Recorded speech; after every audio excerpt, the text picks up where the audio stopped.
Yes, yes. All right, all right. Yes, all right, all right. Oh, thank you, Jesus. Thank you, God. Yes. Praise God. Y'all bless us. All right.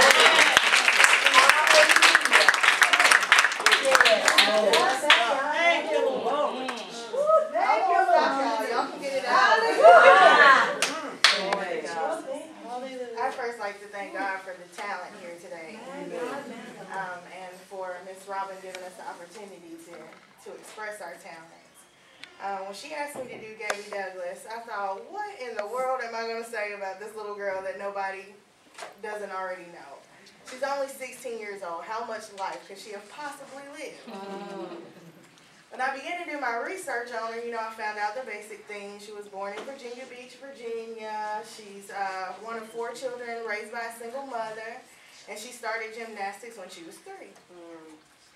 When she started gymnastics, her mother put her in a gymnastics class that was full of little white girls.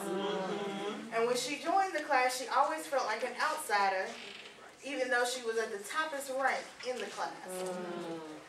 So when she decided that she wanted to move forward in her career, she begged her mom to let her move all the way to Ohio to go live with this strange family that nobody knew anything about, so that she could pursue her dream. And I started to think about what in the world my mother would say if I went to her at 12 and said, hey, can I move across the country to be a poet? But her mother was strong enough to let her go. So she went and she lived with a host family, the Partons. They were a family, husband, wife, with 4 girls. The wife, her mother had just passed away, and they were looking to fill a void, and they decided that they would fill it with little Gabby. So Gabby went and she lived with this family, and she grew very, very close to them. She trained, and she went on, as you know, to the Olympics. And I started to read all the good things about Gabby, how talented she was, and how everybody was stunned that this 16-year-old black girl from Virginia Beach, Virginia, had made it so far. And when I watched her during the Olympics, I was so proud to be a young black woman. What an inspiration. And I continued to read and read and read, and the more I read, the more mad I got. Because after all the things that she had accomplished, the only thing they could seem to focus on was her hair. That's right. How dare they? That's right. This little girl sacrificed her entire childhood to pursue her dream. And at the end of the day, after she stood on the platform, all they could think about was her hair. So when Miss Robin asked me to do this, I thought, what in the world am I going to do? I'm not a presenter. I'm a poet. I write in quiet, and that's what I do. So I wrote a piece for Gabby. All right. All right. And y'all bear with me because God gave it to me this morning. All right. All right. Very good. Very good. The headlines read, first African American to win a gold in the all-around. Crowds cheered.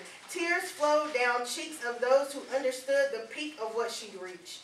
The first black anything since a burst of pride. Her single mother cried. She didn't have to steal this moment. She shared it with the world.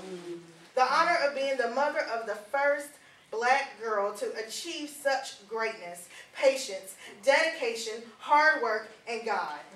Gabby Douglas noted as the microphones were shoved in her face. Gracefully, she battled the media, ready to use her as bait for any story they'd like to plaster across the screens of humanity. And she was willing. The world loved her and only wanted to know more about the little girl that they called the Flying Squirrel. But the headlines read, Gabby Douglas, criticized for her hair. What? How dare they focus on such a trivial matter, who have struggled through some of the same oppositions and close this 16-year-old, making her achievement seem small. The topic of discussion, her roots. Her roots. Her roots. Back into slavery, where the only thing that maintained our thick and beautiful mane was bacon fat and butter. No lie. Lye and potatoes helped straighten the hair of those who wanted not to care for the stares of their so-called bad hair.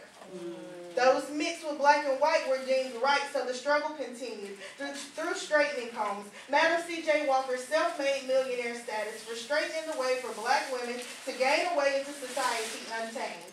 All the way back to Gabby Douglas's clipped and jailed ponytail. Derailed again.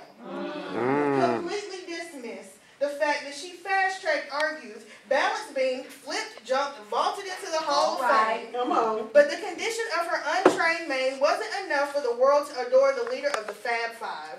Her drive and her push, her ability to find focus on her dream leading her team to victory. Now when I say black is beautiful, I mean that thing. All right. Today I raise my palm, which means 5 things. I am not my hair. All right. Care to stare at my beautiful thickness in my struggle. Been braided, permed, blown out, and burned. Been cut, colored, dyed, and smothered. Been beaded and blessed with nothing less than the pride that I take in my hair's distress. Not stress, just conditioned to believe that my roots do not start at the top of my head. All right. Amen. Say it. All right now. All right. They start in the depths of my being, created and molded, shaped and formed, beautifully and wonderfully made by the hands of God and called woman with no stipulation. All right. All right. Gabby Douglas is who she is, relaxed, afroed, or shaved. That's right.